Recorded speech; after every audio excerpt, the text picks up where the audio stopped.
Oh. News. What is it? We do not have any reports of fatalities yet, but we believe that the death toll may be in the hundreds of millions. Can you hold it in your hand? Beaverton has only a population of about 8,000, Tom, so this would be quite devastating. Is it flammable? Here's Brian Fantana on why everyone who is someone is lining up to smoke crack. How many calories are in one serving? And we welcome you, James Brown. How did all of this trouble begin? Living in America. If you're truly being objective, can news really be bad? No, we haven't actually seen it, Tom. We're just reporting it. If you cut the news, does it not bleed? Been spotted in the water here in Blackrock and Salt Hill both today and yesterday. In these trying times, being informed as possible might be the best way to arm yourself against any enemy. I'm as mad as hell, and I'm not going to take this anymore!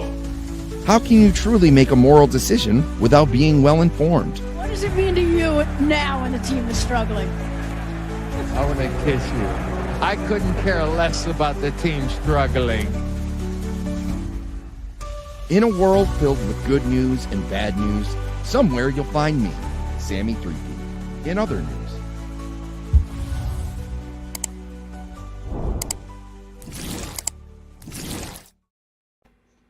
Okay, you caught me.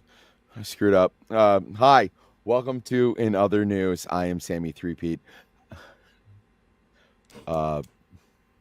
This is my group of panelists right here. We have the incomparable Emperor Goodwin, expert on, I don't know, what would you like to be an expert on tonight? How little I know. I don't buy that. Darnell, what do you want to be an expert on? Having an asshole kids. That's great. That's going to go great with our theme tonight. We have quite a bit of things. Also, we have to add banners. Please like and subscribe, or I will find you. We have plenty of those things going on. But yeah, let's get right into the news. We're just going to share a screen here. Turns out that kids suck and they're stupid. So Gen Z benchmark for financial success is $600,000 case salary. Why the disconnect, guys? Inflation. Why do you think It's inflation. Oh yeah, They may be underestimating it. It's spoiled, man. Well, I think they are disconnected with reality, and a lot of it has to do with they see people mimicking fake lives on Instagram and things like that, and so they think that that's actually how things work. The other thing is that they were sold a bill of goods. You just go to college and get underwater basket weaving, bachelors, and you too make stupid money. And then they come out and they're like, "Wait a minute, I just spent $130,000 to make $15 an hour if I'm lucky." I mean, I mean that truly is. I mean, even this picture right here is enough to aggravate me. Where they what's that the 6 rule? Like 6 foot, 6 figures, 6 inches. Yeah, exactly. It's just like one of those. Where have you been? So we can get into the. Well, I can tell by that picture she works in either marketing or HR. Oh, for sure. I think tech. Oh, hell no. No. Coders will eat her alive. No, that is HR or marketing. I didn't say she was a coder. She worked in tech. Not anymore. She was a marketing person in tech or an HR person. Okay, yeah, there you go. All right. You make sure the free wine container was filled. Mm-hmm. Before we get into it too much, my wonderful co-host can't be here tonight, but Goat, we love you. We have Sonia in the chat. Jake Martin, the OG. He's also saying hi to everyone else for me, so I don't have to breeze into it too much. But let's go on a top view so we can look a little bit better. Actually, I guess it doesn't matter because we don't have a huge panel. If we could just cover her up, I'd be much happier. Oh my God! Oh, somebody embiggen, zoom, enhance. No, but so like this is infuriating. Let's go into the article and see if I can get more infuriated. Many people remain unaware of what Americans actually earn. I've seen this front to back on like on the street interviews, and I'm just like, hey, what do you think a man should make when he's successful? And usually all of them are naming like a six-figure salary. It's not even close to being realistic. They think The answer is, of course, babies. yes, they think $50,000 to $60,000 is like child's play. That's what you make. Oh, here we go. I like that, Delulu. But many people remain unaware of what Americans actually make, earning often due to the glamorized portrayals of wealth in media and entertainment, while some maintain the realistic grasp on reasonable salary expectations. Others, particularly among younger generations, seem to have developed what Gen Z might refer to as, again, Delulu. Their slang for delusional. I mean, it seems about right. Most of these people don't get this. I know it is difficult to understand, but yes, you don't need to make that much money to have a house be that successful. And as a matter of fact, a lot of people won't make that much money in their lifetime. I mean, that puts you like well into the 1% if you're if you're making six figures. But how do you guys feel about this one? Does it infuriate you? It infuriated me so much. That's how I named the episode. Kids suck, and children suck, and I'm grumpy. That's where I'm at. What makes me mad about this is not so much the kids as the fucking parents, because the parents could have stopped this mentality. I have a 5-year-old, 2 9-year-olds, and a 12-year-old. My 9-year-old son, up and down until about a few months ago, thought YouTubers, he could be a YouTuber and any of this other shit, and like you have to live making $300,000 and $400,000 a year. And when I finally pulled his head out of the clouds, he understood. He's getting it now. And when I used to work in schools, when I would often talk to kids and be like, "Hey, you think you're gonna do this?" I'll start showing them numbers on their phone or my phone. They're like, "Holy crap, that's how bad it is." Yeah, man. Your parents don't tell you this? No. Well, YouTube doesn't tell you that either. I mean, if you look at the actual, I know a lot of people that are like, I've only got like 500 subs, whatever. I was like, dude, do you understand you're in like the top 5% of all channels with 500, right? The people that are making big money are a vanishingly small percentage. The other thing is that I would ask, how did they measure this? Well, we can go deeper. Generational differences. Empower's latest Secret to Success survey uncovered that Americans, on average, view an income 200,070 is the threshold for financial achievement. By the way, that is like fuck you money. Like where I live. Same here. They said. I mean, it's an achievement. Exactly. It's not exactly. I'm going to go buy an island, but it's also not. Oh, look, I could finally afford to eat out occasionally. Mrs. Threepeat is in the chat. I was like, honey, that is like going to Disney every single fucking year. That is year, every week, every month. That is getting. I'm just living in Cinderella's castle. What the hell? Let's go. Yeah, exactly. I was like, I'm throwing that bitch out. Mickey Mouse. We are. My buddy was going, and for them to go next year would be like $10,000 for them 5 to go for the week. Yeah, no, I'm saying. So they're saying the current median household income is about $80,000 a year. I would say that's about. I'd say that's realistic, especially if both members in the household are working. That seems to be about on par here. Also, it's kind of a short article, but seriously, fuck these kids. But who knows? I didn't know shit when I was like 19 years old. Like, God forbid that like Charlie Kirk like showed up at a college campus when I was like walking around there, and he was like, "Hey, what do you think about dumb shit?" And I would be like, "Oh no, dumb shit's great. It's going to be like one of those situations where you don't have any life experience, and you're gonna try and talk about things." I think it's kind of a dumb thing, especially if you're interviewing like anybody on campus. You don't even know he's walking around here. By the way, my brother Gooch is here. He's saying what's up to my wife. I will let that slide.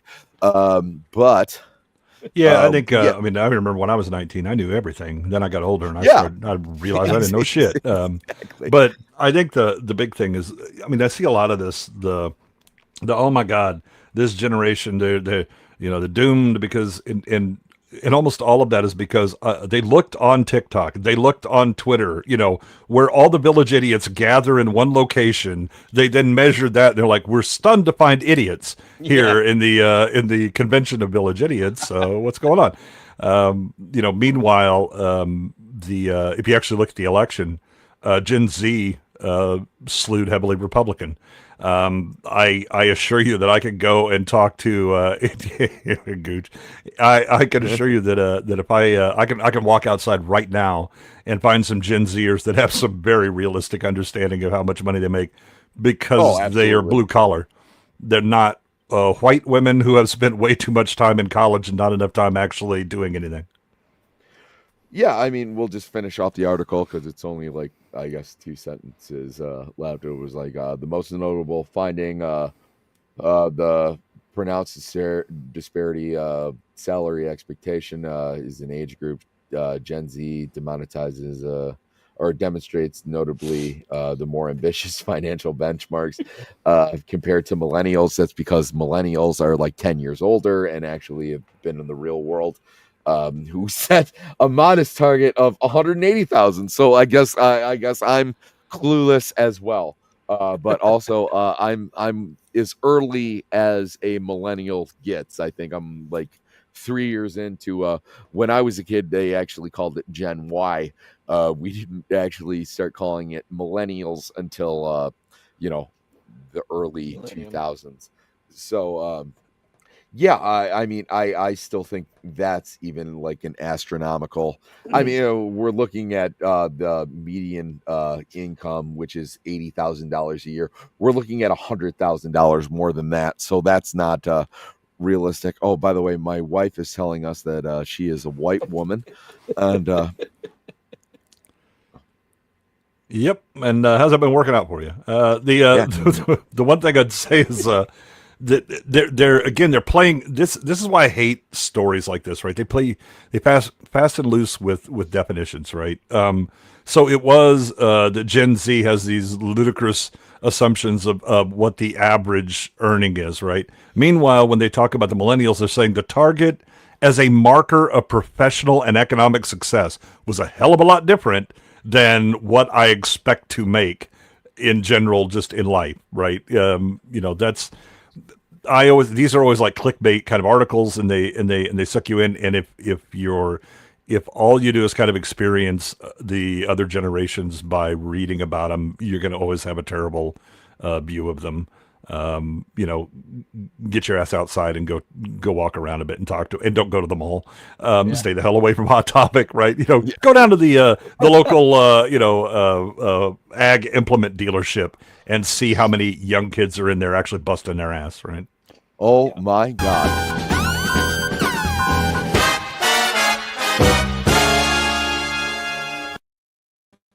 Go tier. Breaking news, by the way. My co-host partner in crime. Goat, how are you tonight? I mean, it was one thing to leave you hanging, like, even after my family thing got canceled. It was another when apparently everyone else did too. I think it's me. I think he just went for quality tonight instead of quantity. Well, I figured there were so many people, and I found out so late that my family thing got canceled that I was like, well, I'll just go to bed early. And then I saw that there were like 2 people here, and I was like, all right, I just can't do that. hold on. This is to Mrs. Threepeat. Is the first step into admitting that you have a problem is acknowledging it, and I'm proud of you, dear. You are white. You are a woman. But you can overcome these handicaps. Yes. We believe in you. Yes. All you have You to too do can is, be a meat popsicle. acknowledge Ask your privilege. doctor about blackface. I don't know what to say. Yeah, I self-prescribed for that. I didn't get the doctor's note. I don't suggest that. These numbers blow my mind. I remember finding out what my dad made in '85, and I was mind blown. He made $50,000 a year. It was real money, man. Well, we lived comfortably. Yeah, hell yeah. I had a 3-bedroom house that was built for $60,000. Yeah. Oh, I mean, yeah. My grandfather 83. came from Sicily, to America.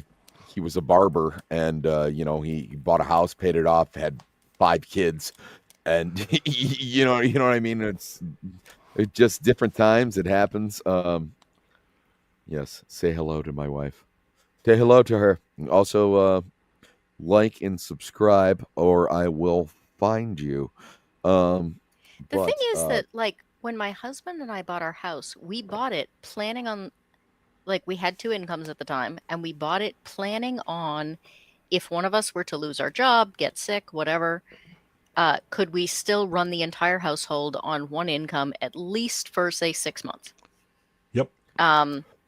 And I hear all these people talking about, you can't buy a house for, more than X amount. And I say, well, I did just a couple of years ago.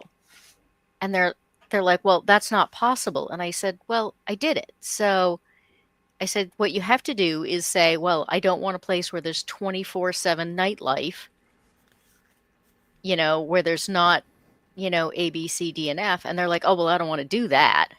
Well, that's different than saying there is no capability to buy a house. Yeah, what you want to do and what you can do are 2 different things. What you're saying is my priorities on where I buy a house are different than my income. Right. It's And that's a different thing. Priorities are not the same thing as can do. Yeah, I mean, you have to understand. I mean, as an adult, you learn to compromise. Okay, if I want this, then I don't get that, and all that. But the other thing is, I've noticed more and more. I hear people say, "I want this," and by want they mean wish, because if you actually wanted it, you do something about it, and they just want to sit back and I want to lose weight. Well, have you thought about putting less food in your mouth? What? No. Whatever.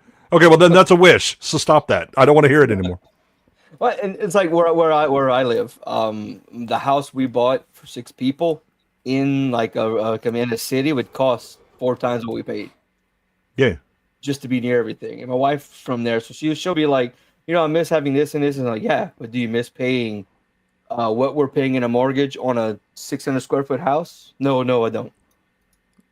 You gotta. No, it's one of those things. My wife is very much one of those. She's leaning over the cliff, and I'm the person grabbing her by the collar, holding her back. And there's things that she wants to do, and I was like, obviously, I want to give her everything that she wants, but I was like, honey, the world has said no on this. It was like it has nothing to do within my power. You are kind of stuck with the limitations that you're given. I can't change those things. Like maybe if I get a scratch off ticket and win the lottery, we could do something else. Otherwise, this is what you got. And this is definitely the world that we're in. I know that social media definitely glamorizes certain lifestyles, and you see I would use the Paul brothers as a great example. Who's that? I want to say Cameron Monaghan, but he's the kid who played the Joker. He's actually a really good actor. No, who's the one who's walking down the street and would bump into people, and then that little dipshit. Yeah, no, I know that's not Cameron Monaghan. But I can't remember his name. It's it's something else Irish. Chat, help me out. Who is the dipshit who bumps into people and has? You're gonna have to narrow it down a little more than that. Yeah, I was No, gonna say I actually I really don't. He's a little white guy who's got a black bodyguard. He'll run into people and go like, what? And then when the bodyguard holds the person back, he's like, yeah, that's right. You can't touch me. That fuck. I'm so glad I've missed that. Yeah, somehow I. Oh no, it's infuriating. The only one that I'm aware of that's remotely like that is the idiot who like tries to start fights in like gyms and stuff, and thinks that he has like a 150-0 boxing record because he just makes it up. I mean, the kid's clearly mentally ill, but he actually tried to pick a fight with Chuck Liddell, and I was like, oh, honey, no. I don't know who he is, but I think I would kind of like to see that. Yeah, well, former UFC champion. No. I mean the idiot who wants to pick a fight with. Oh yeah, you can find him. Yeah, he's okay. So guy who bumps into people didn't work. Let's try. I'm shocked. Rich YouTuber Jack Doherty has his Jack Doherty. Jack Doherty. That's his name. Piece of shit. He is a he is a professional piece of shit. So he walks like this down in malls and shit and bumps into people. Doherty. Yeah, let's just find the closest I can think of anybody that I'm aware of like that would be like Johnny Somali. Oh well, I mean, he's like Johnny Somali, but he's kind of like but he's white. He's homegrown. This kid's gonna walk into someone like that dude who got shot in the stomach a few years ago. They pulled a prank on this guy in the mall, and the dude in the mall fucking pulled the gun out, shot the YouTuber in the stomach. They were fucking with him. Yeah, and he defended himself. I like the YouTube couple where the guy convinced his wife that if he just put on like telephone books, then it's bulletproof, and she shot him and he died. Nah. Yeah.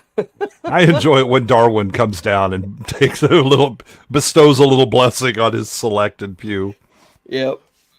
But I guess Jack Doherty's going through some problems right now. Oh no! Who could have anticipated this?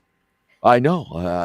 Poor guy. That being 19. The priorities of really Gen Z were so interesting that we media. have immediately swapped to like random people who shove people on the street.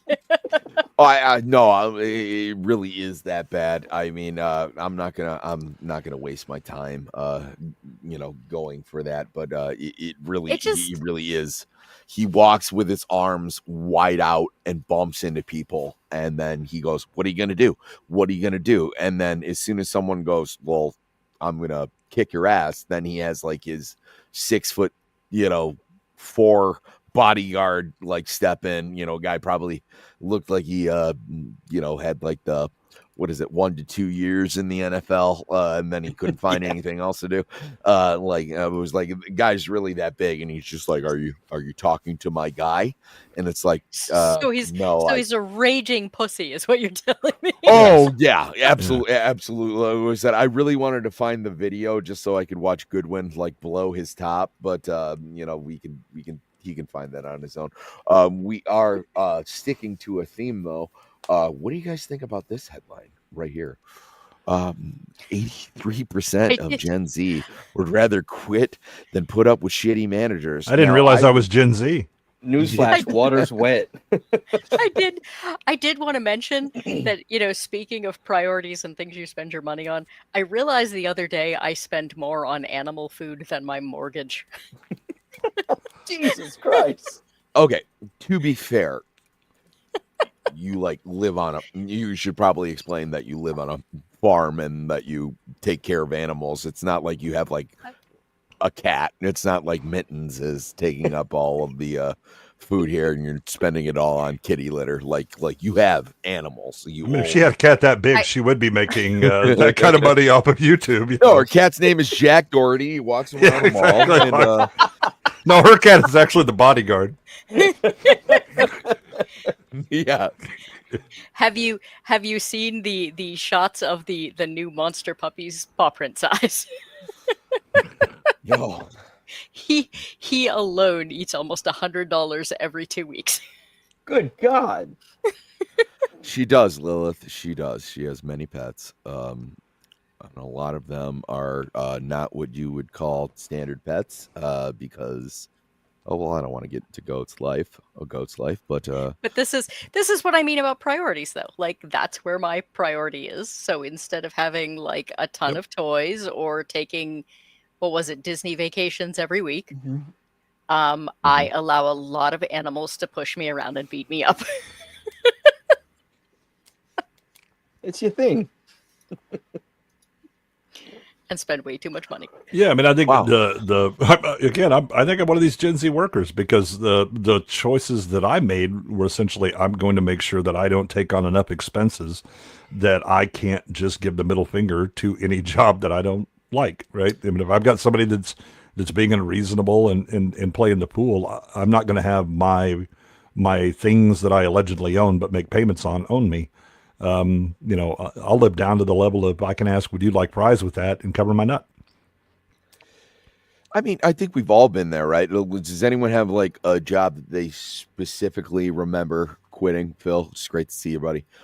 Yeah. I have one. I was a milk stock boy at a at a grocery store, and this guy who I was working with, basically he was like, I eventually lost it on him because he was telling me this is the like proper way to do things. You know, he was very particular, but also like he is a grown man being a milk stock boy. Like he wasn't a manager. He was my coworker in that thing. So like I eventually was like, oh, this is what you owe your fortune to. Like I was like 19, we ended up getting in a fight in the parking lot, and I got fired. And then I had to tell my dad that I got fired from working at a grocery store. And my dad's like, Sammy, retarded people work at the store. How did you get fired? And I had to go, well, I got in a fight. And he went, oh, thank God. I guess that's one way to look at it. They didn't tell me I should have studied for the test. Oh my God. Oh, well, good. I remember he was like, no, if you do this way, it's not gonna, like, that's what you got your fortune. That's why you got your millions of dollars. You're a milk stock boy and you're in your 40s. I don't think you understand. This was his plan to get to $670,000 a year, and he's just in the middle of the process. He hadn't quite completed it yet. Do you think maybe management approached him and said, like, look, you got to train this guy? Because I've worked with guys who pulled that shit on me, and like after like the blow up, you're like, yo, how come you doing this? Oh, well, manager said I got to train you, and this will be this is gonna show him this is gonna show him that. You don't think maybe they might have been inflating his like, hey, if you could train this guy good, we'll move you here. No, considering he punched me in the jaw in the parking lot later, I'm assuming no. Okay. Look, management was different 20, 30 years ago, and we had different techniques for. They would do that. I mean, I nearly hit a guy with a crescent wrench when he pulled up on me, and I mean a truck crescent wrench. About 15 pounds. Yeah. Yeah, I was gonna say, Goodwin, I really want to hear from you. I was like, there has to be one where you just went, screw this. I think the one that sticks out to me is when I quit over paper clips. So I was paper clips. Yeah. I just got married and just found out my wife's pregnant, and I was working. They just opened a phone call center for R.L. Polk, the guys that used to make city directories, right? And our job was so R.L. Polk would have people like walk the streets and like stop and give surveys, and they would create these reverse directories where you used for marketing, right? You knew how many people were in the house, you knew the ages, you knew general income levels, that kind of stuff. So we had to call and basically like double check the stuff that the people on the ground would send us, because they would make shit up. Sometimes it's like, man, I'm just going to sit in McDonald's and fill these papers out, right? So the thing is that they required us to have like all of this paperwork sorted into certain groups and all this stuff, and we use paper clips for that. And the problem is that the company would not like provide us more when we needed it, and so we were always. I mean, you'd get shanked in a bathroom if they found out you had like 10 extra paper clips because they're looking to to get some or whatever, right? And so we had Service Master. I was there late one night, and Service Master was in cleaning, and I just happened to mention the guy. I was like, "Hey, man, if you find any paper clips, like, don't toss them or put them back on the desk because we kill for each other." He's like, "Really?" The bank throws out like these huge bags of them every couple of weeks, and I'll hook you up. And I was like, "Oh, dude, yeah." And so I show up at work a couple of weeks later. And managers are singing my praises. They're like carrying me in. It's this. I have won homecoming. It is magnificent and all that stuff. And yeah, so I sit down and all right. And then I get a call from the executive assistant for the guy that runs the site, and she says, "Hey, I need you to come up here." And I was like, "Oh, okay." So I come up, and she's like, "Pat needs to see you." And I said, "What about?" She's like, "The paper clips." And I was like, "Oh, okay." And so I go in, and I'm thinking this guy's going to be like, "Hey, good initiative. The company doesn't have to spend money on this because we are basically, now having, a tsunami of paper clips available to us and a constant resupply if needs be." Hell no. This motherfucker ate my ass. But how to do this, and only corporate this, that, whatever. And I was like, "Well, if you would actually order from corporate allots only X number." I mean, this guy was so anal and everything was by the book. And I was like, "Let me understand this. All of your managers have a problem that I solved for free, and you are eating my ass out for this." And he was like, "Yeah." And I was like, "Fuck you, I quit." Yeah. And he was like, "What?" And he was like, "What about 2 weeks?" And I was like, "You're lucky you getting 2 seconds notice. Yeah. And don't follow me out. Because if we get in the parking lot, you're going to need a different kind of notice." And so, yeah, then I had to go home and explain to my wife, "Yeah, I ain't employed no more." Yeah. That baby thing. I'll figure it out. No, I actually, another story comes to mind is, I was basically a professional lumberjack for years, where, if something was blocking a county drain, I would go chop that shit up, drag it out. But I had this one lunkhead that I was working for, and he might still be the dumbest person that I've ever worked for, which is surprising because I still work for elected officials. And this guy, there was one point in time he really, so there was a budget issue, and he would be like, "Why isn't this done?" And I was like, "We're out of gas. I can't chop anything down if I don't have gas to run it."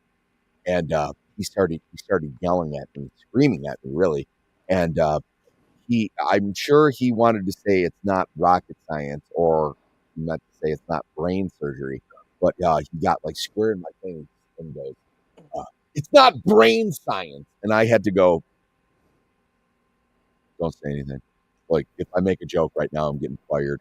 And I just remember just having to let him like stomp off with his little like walk and go like, yeah, I guess it's not brain science, is it? And that was probably the second closest I've ever gotten to being fired. But Goat, no, Darnell, do you have anything where you've yeah, I actually was working at Popeyes when I was in high school. Actually, let me back up. I was at McDonald's in high school. And it was one of the ones they had inside Walmart. And so I was working, I'm the only guy working the grill. So I'm 16. I'm in high school. I have fucking marching band practice after school, and then I go to work.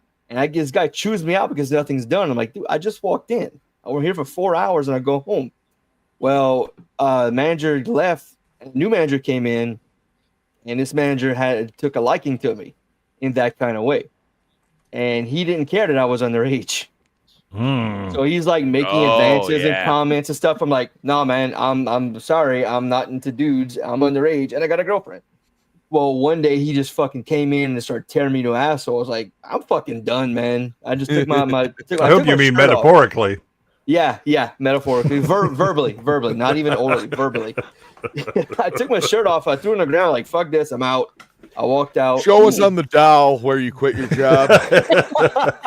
I was going to say, apparently that was the only way he could get you to take your clothes off. Well, I mean, that was it. Yeah, we're going to that kind of party. He was like, "You gonna come work on when we're closed?" Like, the fuck I am.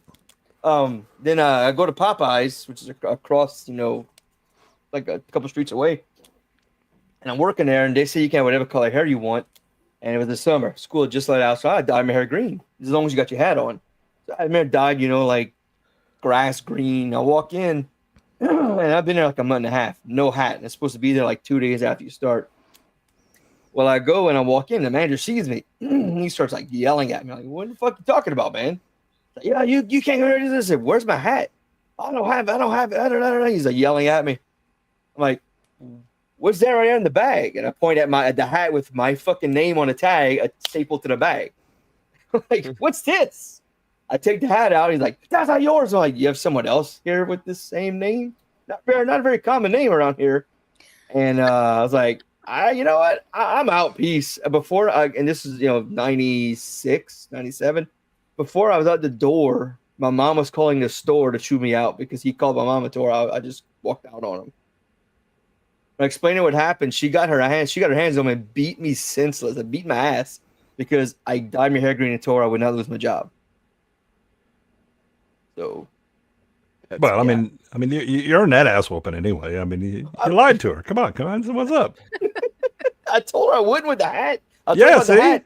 Wait, when she finally stopped, I told her about the hat. She goes, "Oh, I'm sorry," and went back to doing what she was doing. Oh, the hell with that! I've been like, you should have thought about those contingencies. Coming up with that weak ass excuse, I beat you twice as hard now. She would have whipped my ass. if I'd have pulled something else out of my ass like that. All right, go. Do you have? Man, you guys are making me feel real good about the reasons I quit. So. Please do. Please let us know. For that matter, I'm going to stop teasing my husband about the reason he quit his job. Oh, share them both. So when he now works at the job he used to work at when we first met. And he quit that job because it was owned by another company. Who was notoriously lax. I have heard the joke made, I don't know who's actually doing the work because we're spending all our time doing cocaine and taking naps. I feel like those don't go together. I have to say that's a hell of an accomplishment if they're doing both at the same time. My theory is that they would work really fast and really hard, and then just collapse and sleep for the rest of the shift. That's my theory. All right. I also had an uncle who worked there who did in fact develop quite a coke problem. So at least half of that was definitely. I was say, what about the napping thing? That's I can believe one or the other. It's the combination that. The other possibility is that half the crew was doing cocaine and doing twice the work, and the other half were just taking naps. Yeah. There was a division of labor. It was. They would do 7 on 7 off for naps and coke. Yeah. Yeah, things like that. Oh, is it my coke week? I thought it was my nap week. Shit. It's like a Gatorade commercial, like love hurts. Darnell, my husband. I'm so sorry. I didn't explain this to everyone, but if you watch the show, you would know that everybody who comes on, there's a solo layout, and you're really into like pop culture, all that stuff. Well, we're doing the news, so why don't you give us a sports review? What happened in sports? Teams scored, teams didn't score enough, and that's all that happened today.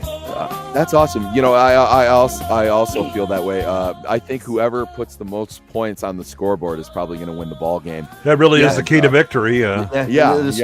Sports ball today, a grand slam was scored on a basketball court. One team scored too much, one team didn't score enough. You know what? That was awesome. I'm sorry I had to put you on the spot and did not explain that to you before That's that awesome. happened. But you are an excellent sport on that, and you know what? Thank you so much for doing that. And let's see. Let's give you a little clip here. I'm in a glass case of emotion. That is. That is. Yeah. We'll I'm give just you waiting another for one. somebody to answer that. All three major kinds of retardation. But thank you so much. Maybe, just maybe, if we're lucky, we can actually get into the article here. If no one has. Oh, did any you want to? complaints. That wasn't the end of the story, by the way. That was not. Oh, why the no. husband Oh, quit. I'm so sorry. Yeah, you know what? Shame on me. My I hus- just wanted to stick to a schedule. My husband had the misfortune of not doing coke or taking naps, and actually attempting to do work and getting more and more and more frustrated. Hold and on, pause. That sounds like a normal life. Just Well, so we that's throw why that he out didn't. there. That's why he didn't fit in very well at the time. And the final straw was the day he went to go pick up a load of wire he was supposed to pick up, and found a guy crapping on the floor down in the hallway because he couldn't be bothered to walk up 3 levels to the bathroom. Quite the icebreaker. It was the mud butt. Yeah, that's actually how I And he just assert my dominance. turned around and walked out and did not go back for 20 Well, see, that worked. I mean, that man marked his territory, and your husband knew. Oh, my bad. I can't even be here. No. And he walked out. Yep. Yeah, I personally, I try not to take a shit when I'm trying to make a first impression, but sometimes you have to. And Sometimes you got to go big. Jake has the right idea. Was like, oh, excuse me. Yeah. I'm in the middle of something, and they're like, sir, could I see your resume? And you're like, I'm not done yet. Yeah. Oh, you'll be seeing it soon enough. I'm gonna wipe.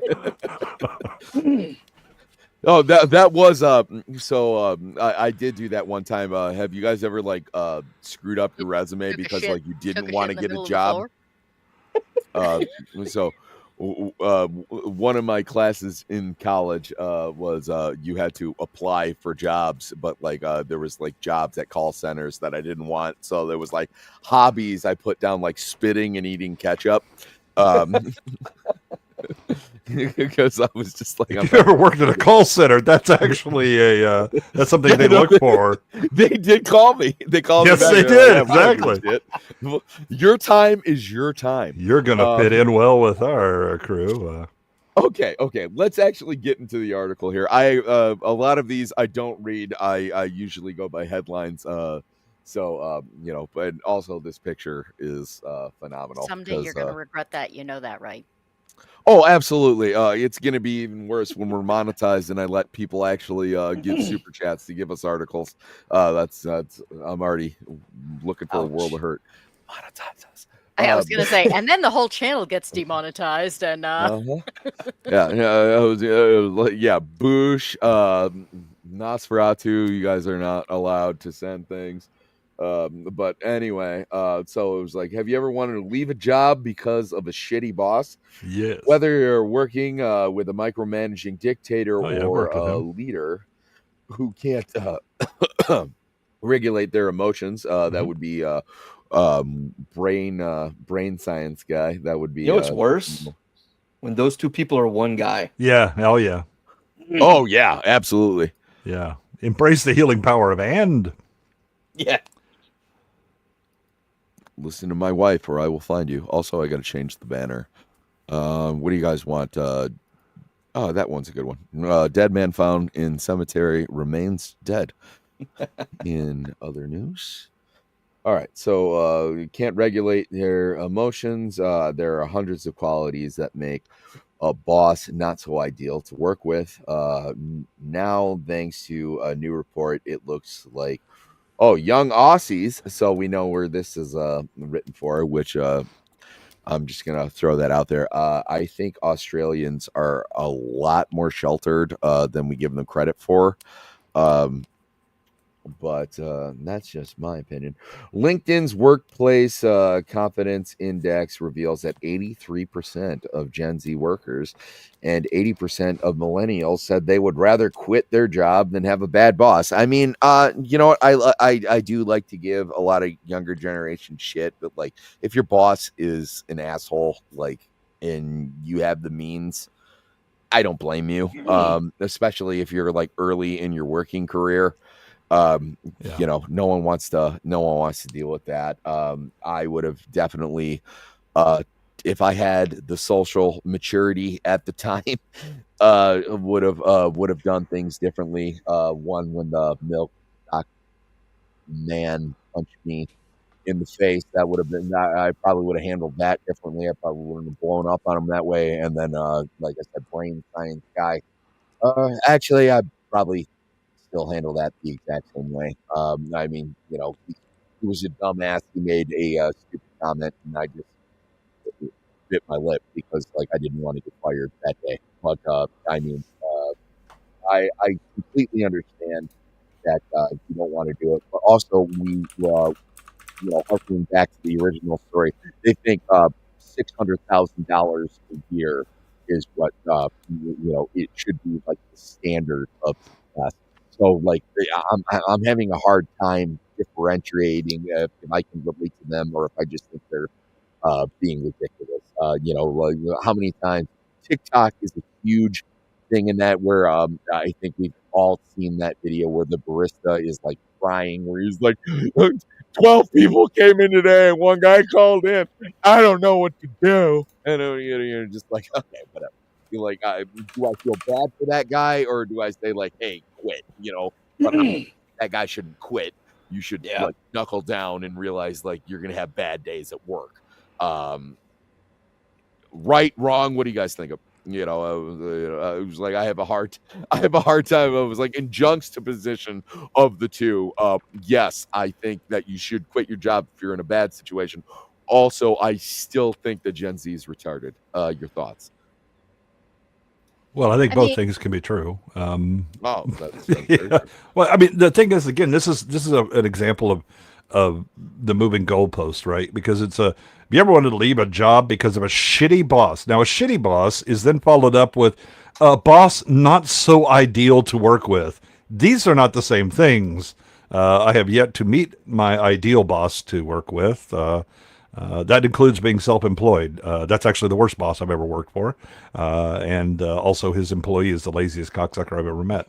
The thing is that, I mean, yeah, when you're young, you come out and you think I'm not putting up with that shit or whatever. And it was like, well, yeah, as long as you can go back to mom's basement or whatever, sure, you have that freedom. But if it is live in cardboard box or put up with a shitty boss, suddenly your tolerances are going to change a bit. Yeah. I don't know. I even think that, you know, if you're living in mom's basement, one would hope that there comes a point where you don't want to live in mom's basement anymore. And you probably need to learn to develop higher tolerances up to a certain point. I think the problem is that there is no tolerance. So I work frequently with a, sorry if this grosses anyone out, I work frequently with a local butcher. Who is a butcher? Who is a tremendously hard I don't know time. about grosses out. I'm suddenly hungry. Yeah. Give me a deal on some cuts. Don't know who's in the chat. But he has a hard time keeping help because he says he literally will try and teach someone how to do the job. And if he corrects them, they will literally just drop their stuff and walk out. Oh, yeah. Well, I think we all know that I'm a fan of butchers. That is a very dated joke. Like saying the butcher bringing Alice some meat. But I mean, at one point he had a long-term employee who was picking fights with another employee. And he just walked in one day and got sick of it and just said, like, stop acting like you're in middle school. And she quit, like, on the spot. She was his wife's I love that. Stop acting like you're in middle school. And she's like, no. She quit and went right to hell back to middle school where she came from. She's, She went nana poo poo. Exactly. Quit. she was 35 years old. Holy She'd been shit. friends of the family for like years. She'd worked for him for 10 years, and she just walked out because he told her to stop acting like she was in middle school because she kept picking on one of his other employees. That is mind-boggling to me. I was always like raised in the school like you don't quit a job until you have another job. So you have unless another you get job, into yeah. a fight Yeah. with like a milk stock boy who is also a 45-year-old man. But even then, you better be apologetic about it when you come. But no, I mean, I understand that. I think a lot of it is situational. You know, unless you're ready to leave your parents' basement, you're not gonna, you know, care if you fall back there. You know that. I read ahead on this one, and I'm laughing my ass off. This had to be written by someone who's Gen Z. No, I was gonna say this also feels like one of those like papers that you have to turn in where it has to be like so many spaces because like the spaces between It's like is, I'm gonna need 3 lines separating each paragraph. A paragraph, I mean, by a sentence. So, unlike older generations, Gen Z tends to see work as part of life, not the whole picture. They really find value and fulfillment in their jobs and having good relationships with their managers. Exactly. See, they are no other generation has actually wanted to do that or manage their lives in such a way. This is a totally new thing for Gen Z. Yeah, like we've never cared about having good relationships with our managers. I definitely was not looking to find fulfillment in my job. Hell no. Well, we have a Canadian suggesting mandatory. Man, I think the Trudeau. I mean, true dat. Zach, you ain't got enough canoes to handle in any kind of mandatory military service. Ooh, hold on. I think though that this not the whole picture thing. Our jobs aren't our whole picture, but we do understand that whether or not we have a job does in fact affect the whole picture. Yeah, it's the wall and the frame that allows the picture to be there that I can see. So that's what you got to do. But again, I mean, I really find value, finding fulfillment. Yes, most of us love drudgery and jobs that make us want to nibble on the barrel of a shotgun, and we especially love abusive managers. I mean, these are children writing about as if this is like every time I read something about. I'm especially amused by modern sex columns. Because every generation believes they invented sex, forgetting how the hell they got here in the first place. It was like, trust me, your grandma was doing all kinds of nasty stuff. You just don't know about it. Right? It's like that old joke. It was like, oh, grandma, what did you guys do before the internet? And it was like, I don't know, ask your 8 uncles. Exactly. Hey, I do have an ego to stroke phrasing. So this is friend of the channel, Jacob Ironside sent this. This is Lumberjack Sammy. I think it looks spot on. Log's a little small. Yeah, you need the John Matrix, with the huge, carrying an entire redwood out. He also sent another one. I think it looks pretty awesome. Then also I should maybe grow a beard. Jury is still out. Hair's about the same. Look at that flow. I mean, I was gonna send you the Monty Python. Yeah, exactly. Yes. So that was gonna be my. I am a lumberjack and I'm okay. It doesn't. Put on a lace, away high heels, suspenders, and a bra. We don't need to get into the rest of the lyrics. We can just say that I was the high heels part. No, I was like, let's say. Now tell us, Amy, can you walk in high heels? Yes. Also, I was talking about this because they cast that. Actually, I don't know if they casted, but people are realizing that J.K. Rowling is a liberal again, even though like she still has like some hard standpoints on one very specific topic that yeah, one very, very specific topic. But which I was funny, talking about this at band practice today. There's a lot of dirty words that you can say that sound like Harry Potter spells, and my two favorite are fellatio, cunnilingus. Yes. Yeah, my favorite thing is that like she was the thing that everyone used to say she's proof that the left will eventually eat itself. Except, yeah, then everybody seems to have forgotten that that is in fact where she came from. I mean, except that the left very much tried to eat her. The problem is they choked on it because their wallet was too big. Oh, it's hilarious watching them all get their Deathly Hollow tattoos like covered up for something else. Where it was like, no, I got a trans flag instead, and it was like, it's the same thing. I don't care. But I found all of it just foolish. It was a freaking book. It's a fantasy book at that. Every like little bit where she wasn't getting any shine, she would like come out. She's like, Dumbledore's gay. Hagrid's non-binary. You know, it was just like, oh, no one's paying attention to J.K. Hagrid Rowling is definitely not non-binary. It's in the book. I will say though You're a bigot. The Dumbledore being gay thing though, if you go back and reread it, I can actually see I know it's in the thing or whatever, and you know. By the way, you know what? They But cast here's this the- black guy as Snape, and they didn't give Adam Driver a call. The guy has like looked like apparently Snape they his didn't. entire- Apparently they didn't. He's just in the running. They did not actually cast him. Oh, he's just running around looking like Snape. I actually have my best suggestion for replacement Snape is Tim's talk. Holy shit! Actually, make it happen, chat. We are gonna send Tim's resume to Make Warner Tim Brothers. Snape. Yes, make Tim Snape again. That is my. He's got the thing. I look. made He's it the up right on the age. spot, He's and just everything. No one helped Perfect. me. Now no I have to one figure helped out who this me person make that is. up.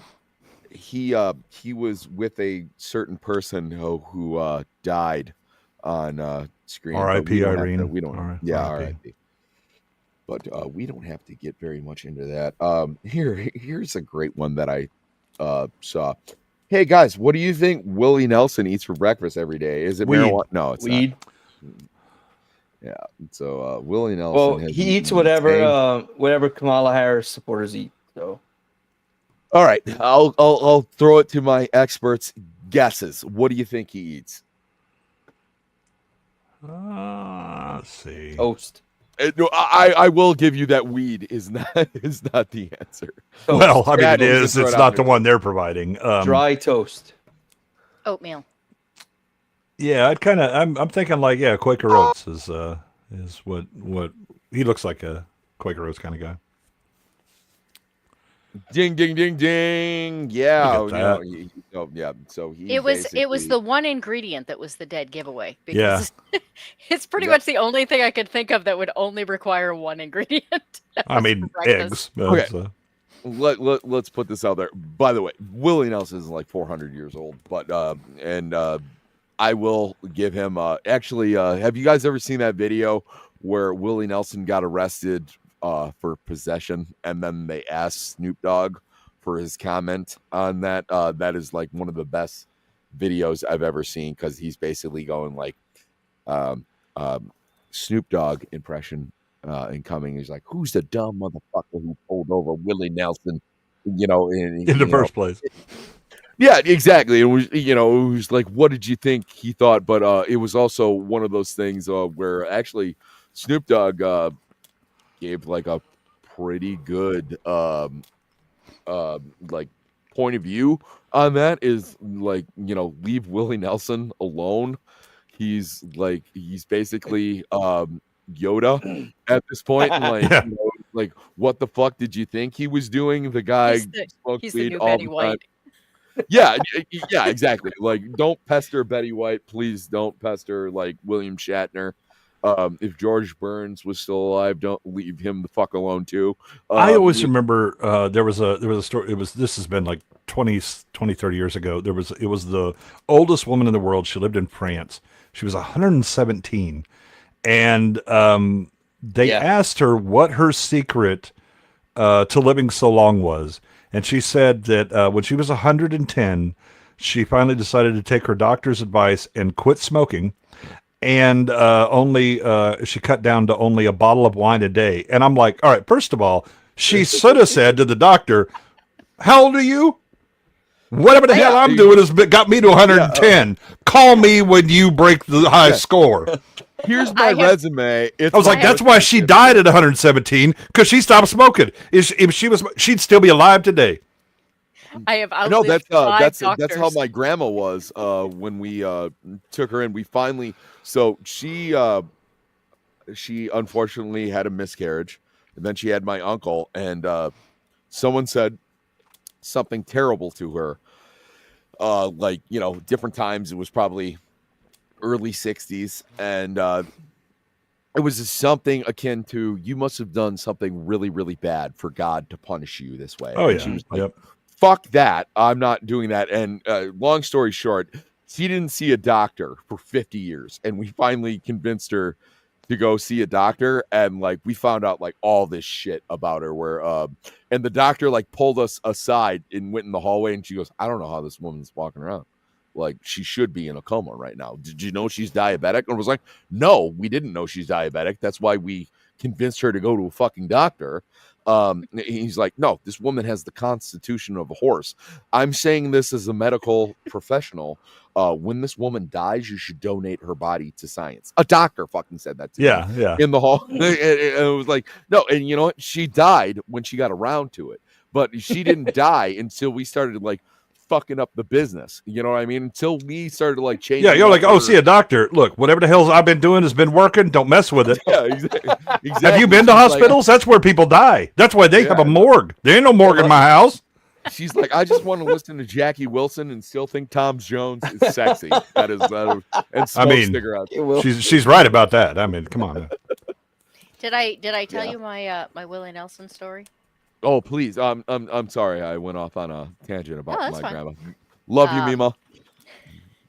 After Johnny Cash died, I made the comment that if Willie Nelson outlived, I've forgotten his name. He just passed away recently. He was the other Chris Christopherson. Yeah, I wanted to call him Whistler, and I couldn't come up with anything other than Whistler. That's how I remember him.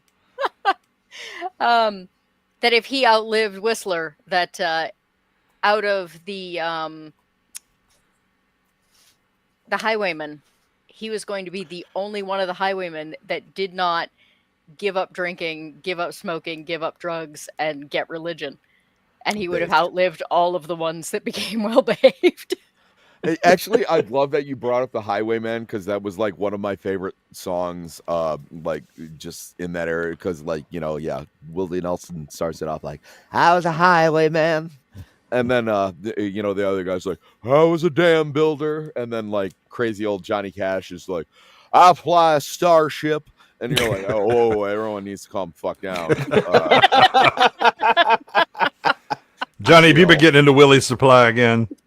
Yeah, exactly. But Willie was the level-headed one. You missed the sailor. You missed the sailor, though. Oh yeah, I was a sailor. But that was Whistler's actually. That was Chris Christopherson. That was his version. I just realized I can't say his name.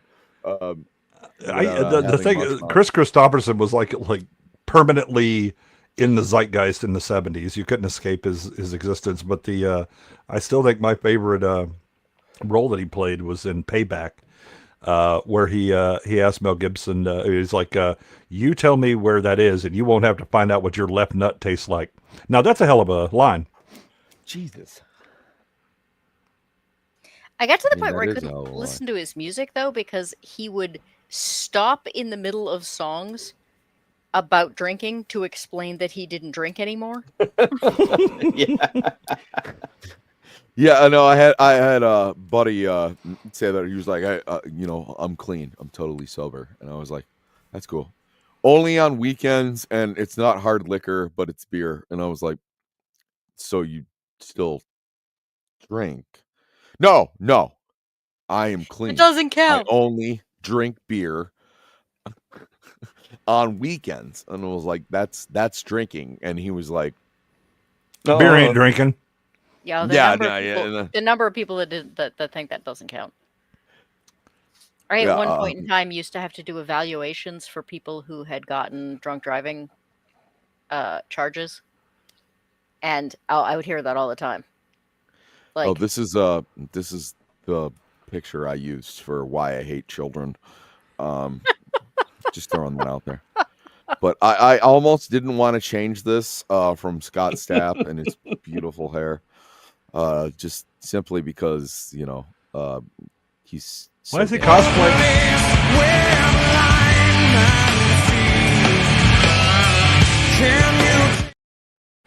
I think we all remember where we were in 2001 when Creed did the halftime show. Yeah, I do not, but that fucking song was in my head for 3 days. Thanks for that.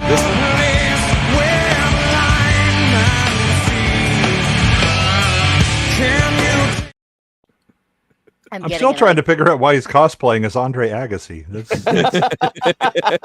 is a 90s math Andre Agassi. Yeah. Before the hair began to recede. Oh no, this one's even better. It's Scott Stapp does Scott Stapp. He's calling out, I think I'm falling, holding on the wall. I think you're safe. Will they let me stay? I'm 6 feet from you, and I'm thinking I'm looking down for somewhere.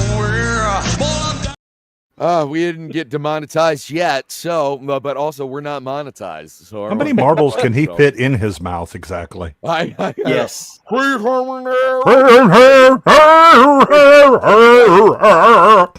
Have you guys ever seen the song? So he wrote a song. Actually, he didn't write a song. He had a song that was previously like on a Creed album, but like I guess in an airport he ran into the owner of the Florida Marlins, and the guy was like, "Hey, you do music? Would you write the?" Well, that was one way to put it. I'm not sure I would have put it that way. He's like, "Would you write the song for the 7th inning like stretch for the Florida Marlins?" And I shit you not, it starts out like, "Let's play ball, it's game day. We want strikeouts, base hits, turbo plays." Except it's not that clear. Let's see if I can. You need more marbles. I think it's called Soar. Oh my God. It was the first suggested thing because I'm a psychopath. If I spend another 3 days with Creed in my head, everyone in chat, I need a new icon for flipping Sammy off for the next episode. Just, throwing that out there. Talking about Goat, everything is fine. Let's do that though. It's better than the summer I spent working on a car in a garage, and like you guys hear it? The only song they played was Black Hole Sun. No. Oh my God! Wait, hold on. We gotta go back. We want to strike out. Yeah, let's play ball. It's game day, and then they have the crack of a bat, and a strikeout and a high. Yeah, we want strikeouts, base hits, turbo play. All right. If designated hitter comes up, I'm going to be erect. I'm pretty sure it's in the second verse, and you're like, "Oh, stolen base," but like,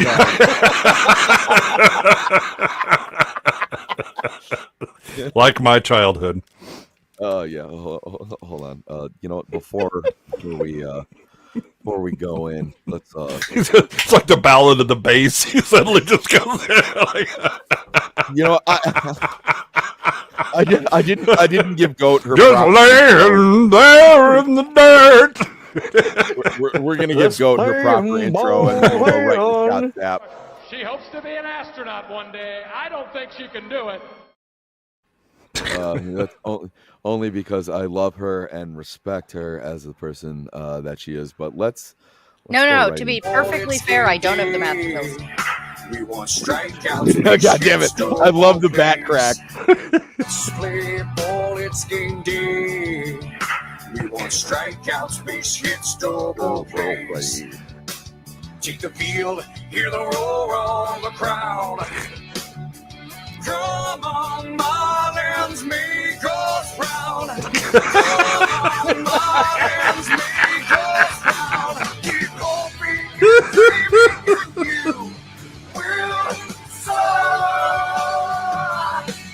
They say we'll suck? I heard that. That's what I thought I heard. We'll suck!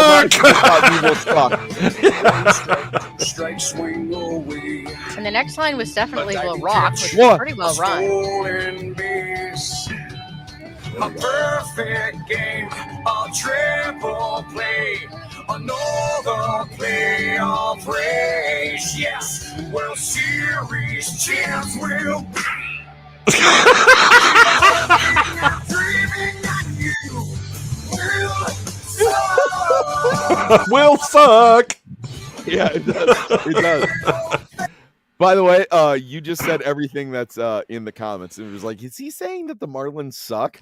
And it's like, no, he just sounds like he's doing a Hootie and the Blowfish. I just Look thought at he'd just, Googled baseball terms and crammed in as many as he could. Just listed them off. Boris game day. Want strikeouts, base hits, derby, please. Yeah, the thing is, he sings like in the back of his throat the whole time. Yeah. And if you watch him sing, it's like your lips don't move. What the hell is going on with this? No one anybody can understand you. That's what I was saying. I gave him too much credit because like at least Hootie and the Blowfish was like, exactly. Like you at least use your fucking. There was a tongue that was moving that didn't have marbles involved. Yeah. Oh my head. Like he's fucking like All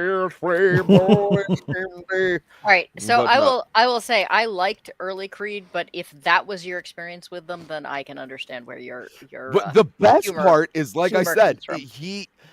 Okay, so this is we talked about this last week. So if you were backstage at a Creed concert, you can't look Scott Stapp in the eye, because he can't be like, "Whoa, man, I'm 6 feet from the hills and I'm thinking," and then like if you look him in the eye, it's a no-go.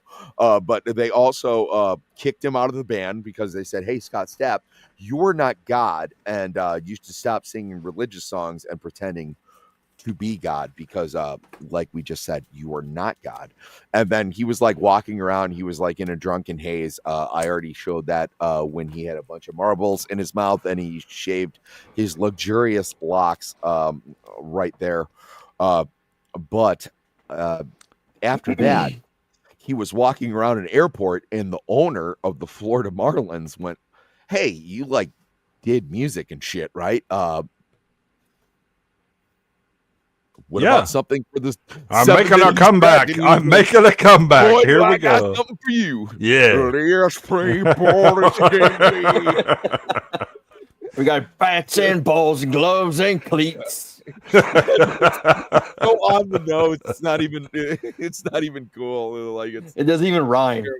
We got first base and second base and third.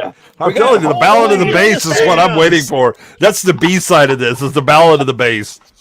We got color commentators on TV. We'll suck.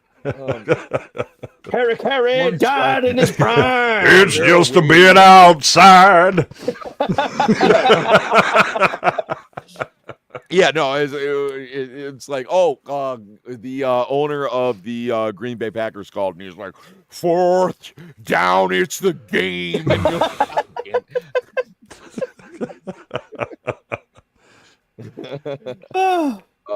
Yeah, Boosh, you're right. I can't stand Pearl Jam either. I know. That's yodeling with marbles. I got a little story. What? Excuse you? You have a stroke? You need some medicine, son? Yeah, we get it. You're alive. Your injection? It was like the end of Scooby-Doo, and he's like, "The world is a vampire," and he would have gotten away with it if it wasn't for you meddling kids. Hold on. Boosh sent us something in the DM. This shit's only gonna fly for why we're not monetized. But since we're not monetized, which you guys could help out if you would like. Boosh, you're a liar. I don't see anything. You're a fucking liar. You took time away from my show. I sincerely hope bad things happen to you and that you overcook your roast. He's a chef. Either way, here's a headline that will surprise no one. Geeky secrets of tunophiles. Why people are sexually attracted to cartoons, including Bugs Bunny and the Flintstones. Also, I've been getting at this. I've been joking about this since they changed the design of Lola Bunny and like gave her a sports bra, and half of the internet was like, "You expect me to masturbate to this?" I was gonna say I absolutely refuse to believe that like there aren't most people are not at some point, you know, in their life. I mean, Jessica Rabbit exists. Well, Jessica Rabbit may be like one of the few. Leave that there. But that's my point, is that like Jessica Rabbit exists, and as long as Jessica Rabbit exists, 95, and I'm being generous here, 95% of straight men and 95% of lesbians are going to be attracted to at least one tune. I find that most lesbians are attracted to Betty Boop. Lesbians are going to get mad at each other and beat the shit out of each other. We don't want to talk about that. No. You don't fucking tell me what to do on my fucking show, Bush, okay? Like, you don't get to... You don't touch anything, say anything, or do anything unless I tell you. Got it? My show, Bush. Either way, sorry, what were you talking about? Yeah, weirdos. Yeah, no, it was the same people who got mad when they're like, "Oh my god, they took away the green M&M's boots and gave her tennis shoes. How am I supposed to masturbate to this?" You know, it was like those are the people that I think we're talking about here. And yeah, Jessica Rabbit, that actually was it Robert Zemeckis, who's the person who did Frame Roger Rabbit. He basically said he could not make Who Framed Roger Rabbit today because like Jessica Rabbit is like too problematic. Because, you know, heaven forbid that you make a fucking redhead. I mean, you'd never get the WB and Disney to cooperate anymore anyway. Oh hell no. I just love seeing the Flintstones. Where it reminds me of that Robot Chicken sketch where Barney kills Fred. He's like, "God damn it, Fred! I just wanted some of your fucking cereal." Lois Griffin, I'm pretty sure, is probably, you know. Oh, I mean, if you want to find out just how crazy the world is, spend a couple of hours browsing DeviantArt. Yep. Oh my God, that's still a thing. Yeah. Oh yes, it is. I was gonna say. We can just like go with that. Like people are like, "Oh, that yellow ball with the bow." Sign me. I mean, you know, some swallows. A ball, it's game day. Some of that song is stuck in my head. Some people's needs are apparently very simple. Hold on. We have to start the article. From BDSM to threesomes. Many people have sexual fantasies that they would love to make a reality. Keep in mind, we went with Bugs Bunny, the Flintstones, and Miss Pac-Man. Oh. Okay, we're going back. I have seen some shit. I'm just saying. Creator of DeviantArt, Dr. Mark Griffiths, a professor of behavioral addictions from Nottingham Trent University, has delved into tunophobia. These motherfuckers didn't even spell check. They spelled tunophilia wrong. Holy shit, they did. Tunophilia sounds like something you need to go get a shot for. It's I swam in like a dirty pond, and I got tunophilia now. It swam right up my junk. It's a new form of gonorrhea. We have a couple of people in the chat. One's in the chat. if you would do Jessica Rabbit. 2s in the chat if you would rather fuck the green M&M.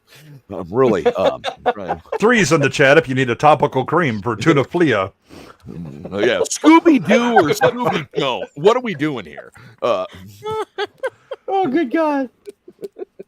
All right, let's go back.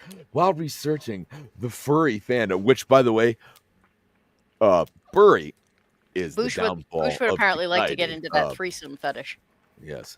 Yeah, no, and we got Kaida who wants to, like, love on feet, and, it was like, I get it. He's a Quentin Tarantino guy, but, like...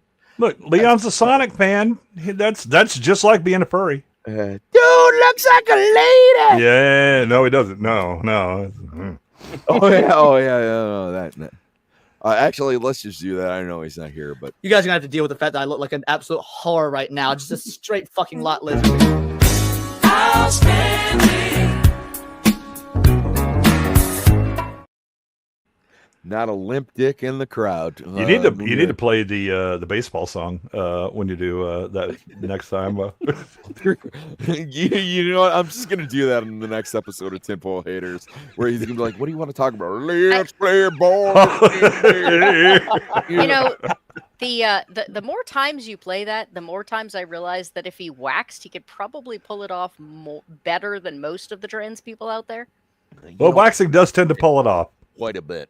It's the black lipstick that I find particularly arousing. We have a letter here. It says, "Here's a letter." I can't masturbate to this. Well, think about one artist had the best hit in 1974. I'm Casey Kasem. I'm also Shaggy and Scooby-Doo. But let's keep going. Besides, we talk more about Deer Pen House Forum. Yeah, I was going to say, furry fandom aside, i.e. individuals. For those of us who need to have furries explained, please, dear God, no. No, goddammit, this is getting good. Keep talking. I'm almost finished. Hold on. Oh, sweet Jesus. I can't even. IE, I love the IE. Just in case. We're being very clinical here. For example, it's Scott Sapp. IE, individuals who derive sexual pleasure from dressing up as an animal and or derive sexual pleasure from having sex with someone dressed as an animal. Obviously. In objectum sexuality, another IE, individuals. I just want to point out, objectum sexuality is a hell of a band name. I just want to throw out there's 2 IEs in one sentence in parentheses. Look, we buy them in bulk. We got to use them. But this one doesn't have the actual periods between it, so it doesn't count. It's just IE. Yeah, we are doing the news. Okay. Yeah, I do. I do have the editor in this one. The editor in me wants to cry over this. Yes. I'm in a glass case of emotion. We are doing the fucking news, and like I said, i.e. Part 2, individuals who develop deep emotional and or emotional romantic attachments to a specific inanimate object or structures end parentheses. I kept coming across various online references to tunophilia. He explained. You know what? Actually, I want all of you to read this fucking sentence right here, because this is insane. That I'm assuming who did this? Oh, the Daily Mail. I assume they have an editor. Did they? This is one sentence. If they don't, they need to hire me. If they do have an editor, they need to fire their editor and then hire me. Well, you know what, Goat? It sounds like you know what? I love you very much, but it sounds like you're a volunteer. If you could please read that out loud. No.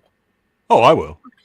Oh, please, Mr. Goodwin. It will make me cry. Here's the serious news, caster. Let me get serious on this for just a moment. Thank you for giving it the respect. While researching the furry fandom, i.e., individuals who derive sexual pleasure from dressing up as an animal and/or derive sexual pleasure from having sex with someone dressed as an animal, and objectum sexuality. I saw them play the Cow Palace in '93.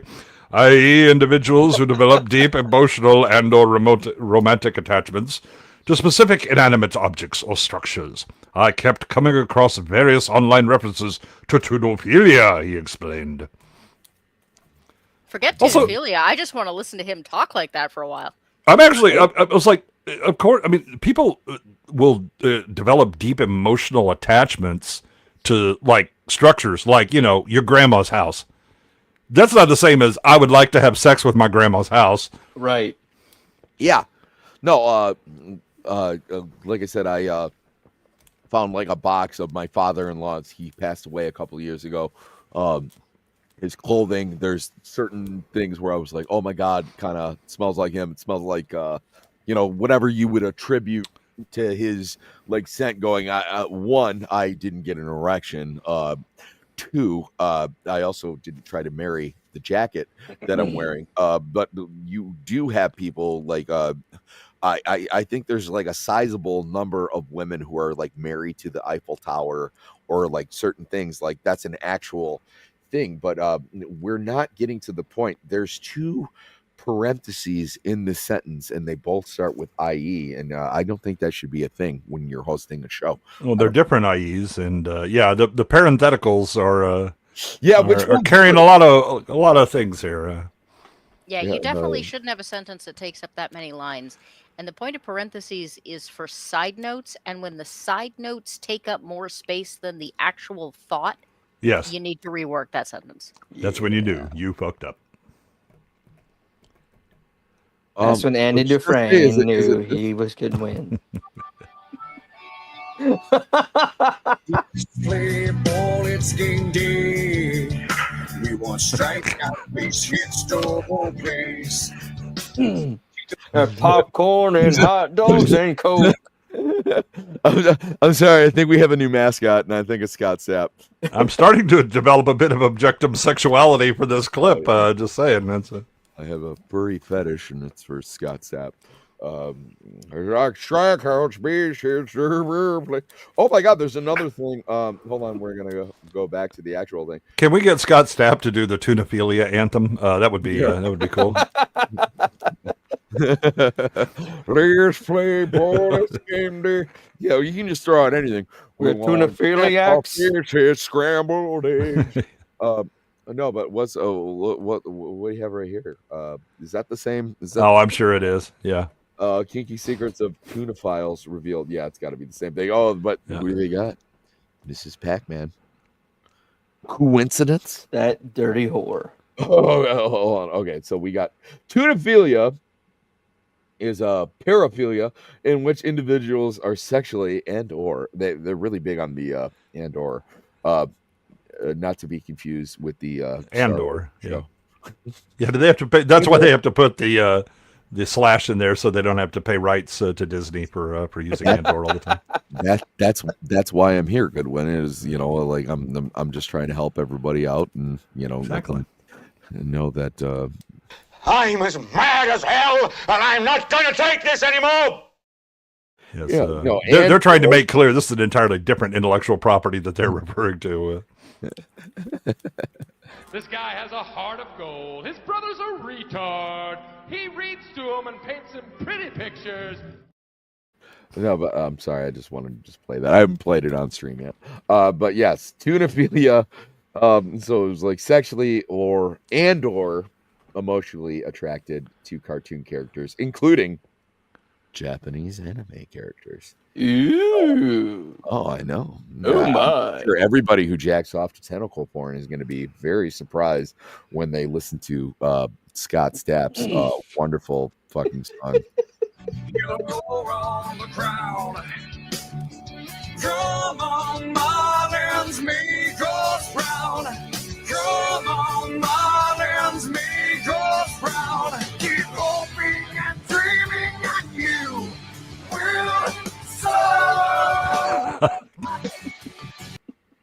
Hentai will soar. Oh my God! We are getting to the. It's a half hour past 10. Goat, would you like me to play the video, or would you like to do your own? No, I went to a lot of trouble when I thought I wasn't going to be here to make that video. So just Yeah, play the video. I kind of thought, but I just thought that I would ask. So what I do is I like to put people on the spot and make them do stuff. But Goat is my co-host, and I am currently scrolling through her stuff.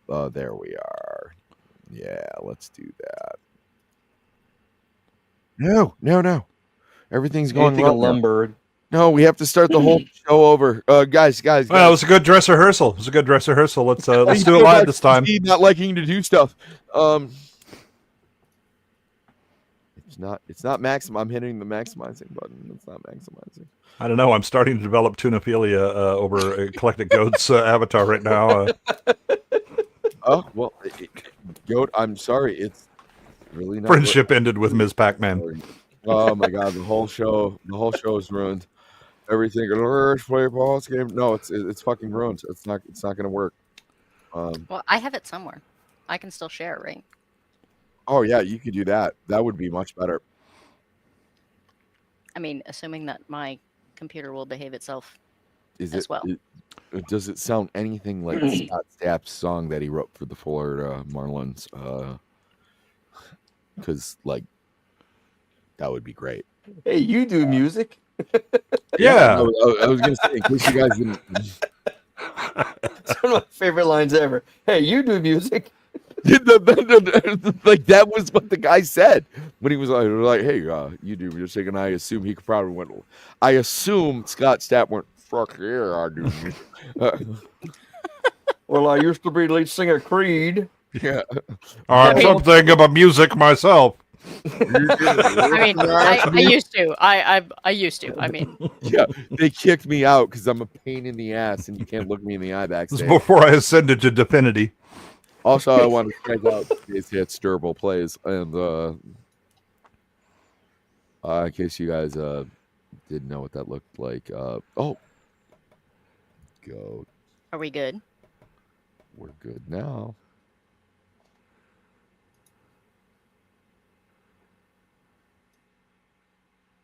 We got no audio. No audio. Well, all right. Just play Scott Stapp, and we'll understand everything that's going on. Over this. Yep.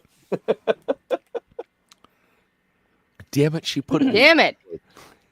I went to so much work in this too. All right, I'm sad now. I think we remember where we were when Goat's Fuck it! video Look out your window. didn't That's work. what the weather is. Wait, hold on. That's about as accurate a weather reporters you're going to get from anyone, anyway. It's fucking hot. We're gonna play it anyway.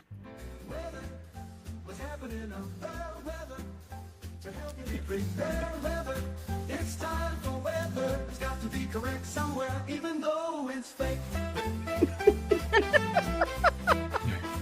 I should have worn my tuxedo. You're goddamn right. You should have. This is the. Yeah, Damn it. I had this whole thing that I've been working on. Is there's so many musical songs where the titles are weather related. So I was trying to see how many weather reports I could do, including for at least 30 seconds, including as many weather titles as possible without ever repeating one. I was just happy you found a musical song. We've been listening to Scott Stapp for most of the show. Some musical songs is a welcome change. And I bet that won't be the last time we listen to it either. Let's go to work. It's Thursday. I get in my car, drive down the freeway. Oh no, there's a crash now. I'm late. My job's gonna hate me. My wife's such a bitch. Yeah. And that was Traffic with Darnell. Darnell Stapp. Darnell Stapp. There you go. There's your No. new segment. There's your new segment. traffic. We're gonna go with this one. This will probably be the last one we get to. But as you guys, if you guys know me, you know that I could not ignore this headline. Man trapped in a well in Thailand for 3 days. Residents mistake his cries for ghosts. Like it's a common mistake that I think we've all made that at one time or another. It's Asia. Aren't there ghosts like everywhere? Yeah, I mean, I don't want to. Is that because there's so many of them? Limits on anyone, but I think you can haunt whatever you like. Oh, the Suicide Forest, The Grudge, all that shit. Oh yes, made famous by was it Jake or Logan Paul? He's like, wow, dude really did hang himself here. It's fucking wild. I think I'm gonna fight an octogenarian later. There's a YouTube video about the fact that shall we say other cultures would not get caught in haunted house movies because something creepy would happen and everyone except white people would just be like, all right, I'm moving now. Yeah, it's Eddie Murphy where he was like, you watch the Amityville Horror, and it was like, black people come, oh, it's nice, whatever, get out. Ooh, too bad we can't stay. No, it's always these white people. That's fine. It's probably just a problem with the line. Oh, okay. There's a meme I love going around. It's a screenshot from the movie, and it's the dad. It says, an affordable house with 6 bedrooms. Me and a ghost better fucking get along. Yeah. But yeah, this is the downside to being from one of the. You won't get caught in a haunted house, but if you fall down a well, you may die because your neighbors just assume you're a ghost and they're just like, nope, I'm out. Yeah. Well, and they should have asked the ghost for help. No, I think my main thing was instead of asking for help, he kept going, boo. Yeah, ooh, spoopy. Is that a skeleton down there at the bottom with him? It looks like they're That was the other man they couldn't hear, bro. It's like, man, that well been haunted for years. That's actually Scott Stapp, friend of the show. Yeah, exactly. Let's get a well, it's ghost day. I'm stuck at the bottom of a world. All right. For 3 days. Living in Mae Sot district. Western Thailand are heard strange noises coming from the forested area near their homes, believing that the mysterious sound was from a supernatural being. Fearful locals did not dare investigate. I mean, it's better to be safe than sorry in these kinds of situations. It's like, help, I'm in the well, and they're like, we won't get fooled again. Man, if Lassie don't tell me, that shit didn't happen. So you just be down there. We've watched The Ring. We're not doing it. Yeah, hell no. We're not stupid, bitch. Yeah. No, what was that? They actually did in the Vietnam War where they put out loudspeakers and it was someone speaking in Vietnamese, like pretending to be like their ancestors. Like that was a real thing. I know it is a superstitious culture, but like when I don't know, big hint going like, please fucking help me, I'm stuck in a well, and they're like, fuck you, ghost. Man, that's exactly what supernatural beings do to try to lure your ass in. I think that's what a ghost would say if he was trying to get exactly when he's trying to steal my soul. Yeah. Shawala walla, shebang bang. Is what I believe the ghost would say. Believing the mysterious sound was from a supernatural being. Okay, we already read that part. Turns out the noises. He didn't speak Thai, so they were just like, it was gibberish. Oh, this is a cover story now. This is a cover story now. Yeah, we went and looked. He's Chinese. The hell with him. Oh no! See, they're racist and gay because it's from the Bangkok Post. They need to learn his language because he's in their country. Exactly. Yeah. Okay. I like that even better, where he's like looking at the wall, like a little help, please, and they're like, try again. Yeah. Say it correctly. You in no spicky Thai. Yeah. No ticky, no lunch, no shirty. I can now be see. What you order? I yell it back at you. Yeah. You want fried rice? All right. The man 529. Discovered You're number 10. November 24th by soldiers patrolling the area, which I'm assuming he looked up and went, "Hey, I'm stuck in a fucking well," and he went, that's not Vietnamese," and he was like, "Yeah, but could you help me out anyway?" And he's like, "I guess." So they helped him out of the well. He heard cries from the forest, so I'm assuming this man was screaming so loud, which you probably would. It sounded like he was down there for 3 days, and everyone was like, "No, it's a fucking ghost."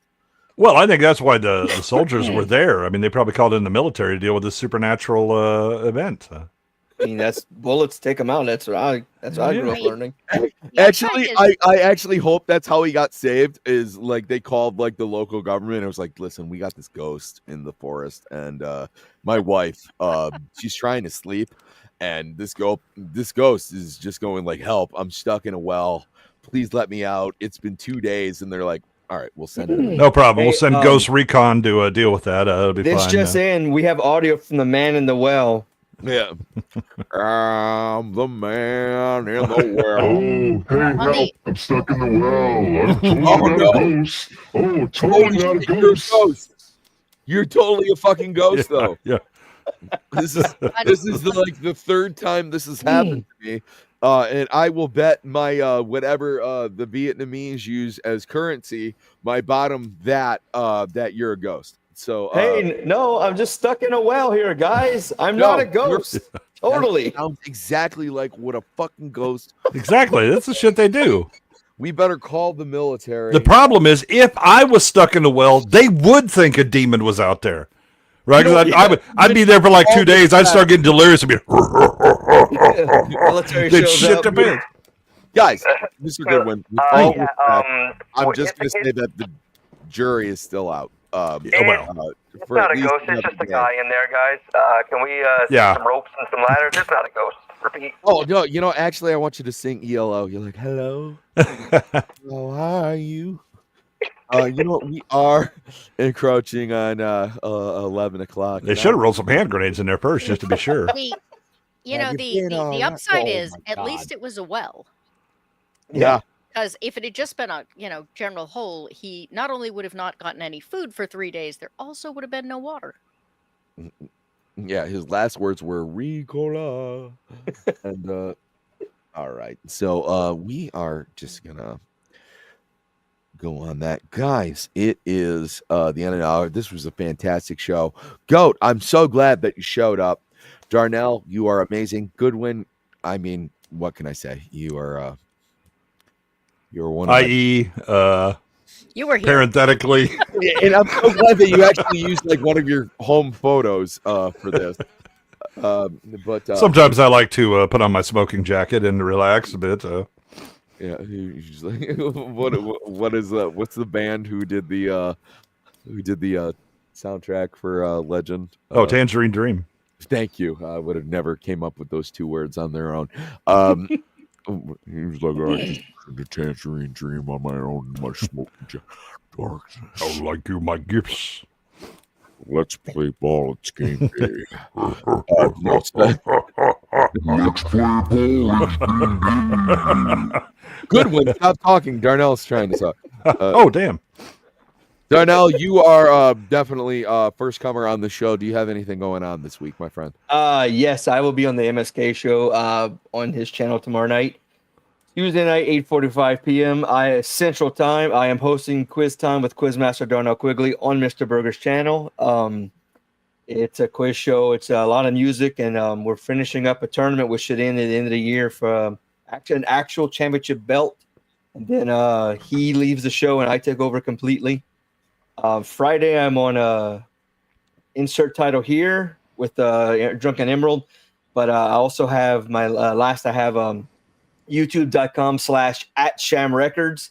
It's AI created music. I work on the lyrics with a buddy of mine.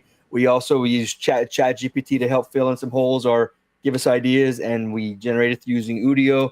We just dropped an album called Boomer's Gonna Boom. It's about us old people bitching about these young fucking Gen Zers and their shit. We have a Christmas album coming in about a week. We've never done that on the show. Goofy sex album and a goofy food album coming down the pipe. When is your Marlins record coming out? Well, how do you feel about Durable Plays?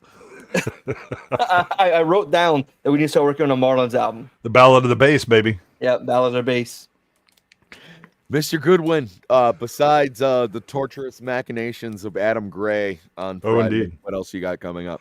Oh, on Monday I'll be on MMM on Cannoli's stream, where I continue my run of the worst Alien and/or Predator movies, where I'll be covering Alien Covenant, the shit of shit. That's a double whammy. We just had to do AVP Requiem. It was like, the only thing because like it goes in one ear, comes out the other. The only thing I remember is keys were tossed down a drain, and that's it. Yes, I believe the darkness was a metaphor for the experience that we all had while watching the movie. The movie maker understood the audience well. That was some rough stuff. Please come now, I think I'm falling, holding on the wall. I think you're safe. Will they let me stay? I'm 6 feet from the edge, and I'm thinking I'm Goat. I What do you got going on definitely am this going to week, need an Steve? icon to flip you off next week. What are you talking about? Just for the record, I already tried to make one, and the AI thing I usually use immediately was like, if you try and do this again, we're going to delete your account. I am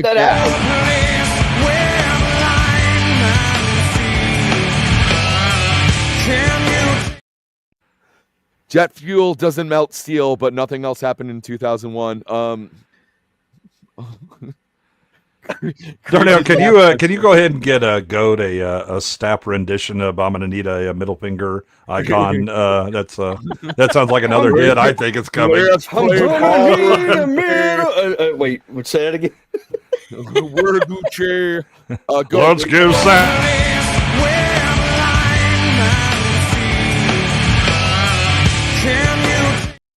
Does it turn into a bald dude from Scott Stapp? No, it's some weirdo from Circus. Oh, it looked like Scott Stapp coming down at first with the hair. That was like during the height of like the Cirque du Soleil like let's take a popularity. look And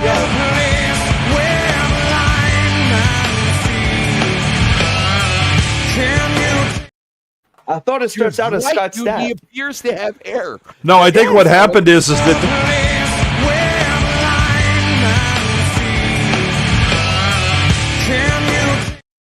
they booked Scott Stapp, but there was a mix-up, and Michael Stipe actually showed up halfway through the show. It's a very, very embarrassing situation. Yeah. yeah, they had like 4 of them. I'm in a glass case of emotion. Yeah, so No, they, what are you they hired doing him. this week? Absolutely nothing. I think I've gotten I have fallen out of vogue this month. I think, Oh well, which isn't terrible.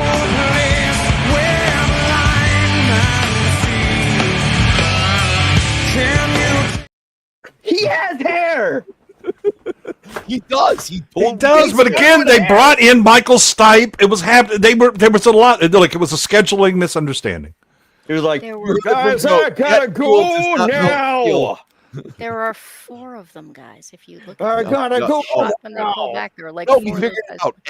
Enron closed in 2001. Oh, they closed. No, The nothing else Xbox. Don't happened. forget the Xbox. Oh yeah, the Xbox.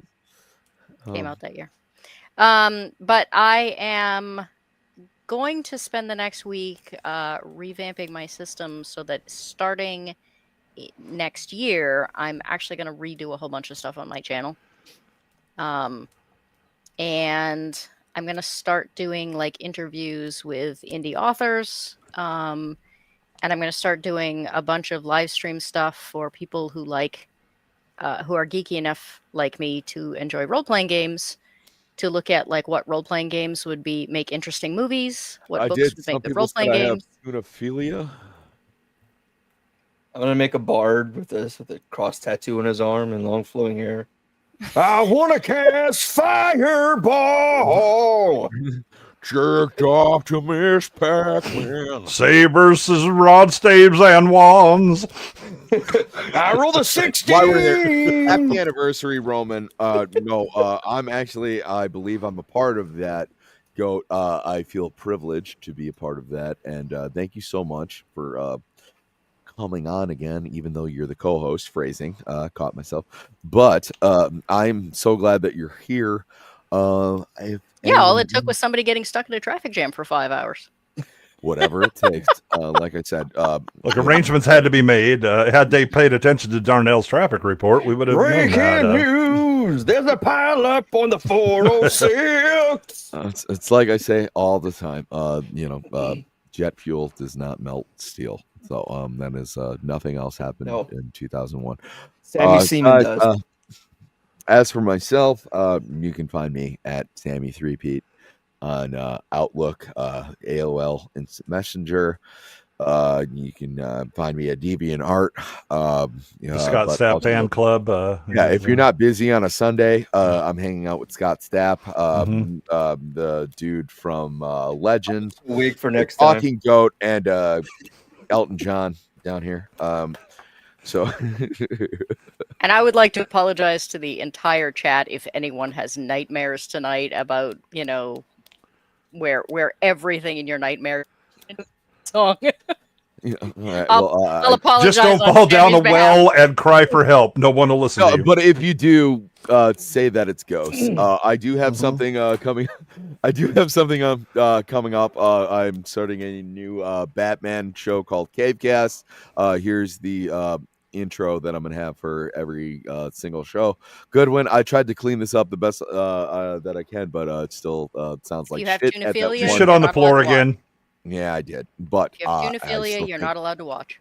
Oh, you know what? I will come and go where I please. But by the way, for your consideration, this is the promo for Cavecast. Please, go to my channel, maybe like it, maybe hit the like button. Also, go to everyone else's but Goodwin, who doesn't have a channel, but please go to B-Sides because it is. It's a part of the terms of my probation that any interest in me has to go to B-Sides. Adam. Yeah, that's actually how we got him here. Is I cut his ankle bracelet, and Adam said it was okay. But give this a look for your consideration. How can this be accomplished? I know you're all.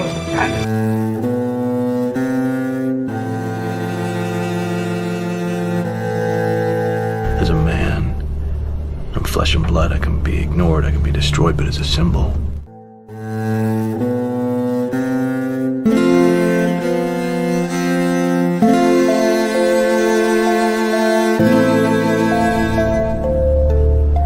As a symbol, I can be incorruptible. He gave us a signal. Where are you?